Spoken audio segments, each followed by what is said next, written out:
যদি তুমি জীবনে বরকত পেতে চাও, সম্মান পেতে চাও, হৃদয়ের প্রশান্তি পেতে চাও, জেনা ব্যভিচার যেটা প্রেম দিয়ে শুরু হয়, জেনা ব্যভিচার যেটা প্রেম দিয়ে শুরু হয়, নজরকে হেফাজত না করার কারণে, চক্ষুকে নিম্নগামী না করার কারণে, চোখ দিয়ে যেটা শুরু হয় এটা তোমার শান্তি নষ্ট করবে, এটা তোমার রিজিক নষ্ট করবে, এটা তোমার এই শিথিলতা, হৃদয়ের সুকুন, প্রশান্তি, নীরবতা, এটাকে বলে কি স্থায়িত্বটা নষ্ট করবে, স্থিরতা নষ্ট করবে এটা।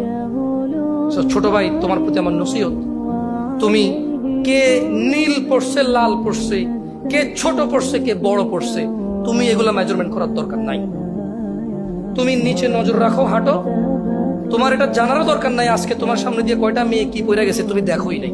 তুমি নিচে হাঁটো, যথাসম্ভব তুমি যতটুকু নিচে দেখে হাঁটা সম্ভব তুমি তোমার চোখকে হেফাজত করো। লজ্জাস্থান হেফাজত হবে, লজ্জাস্থান হেফাজত হলে তোমার হৃদয়ের প্রশান্তি নষ্ট হবে না ইনশাআল্লাহ। রিজিকের দরজা খুলবেই খুলবে।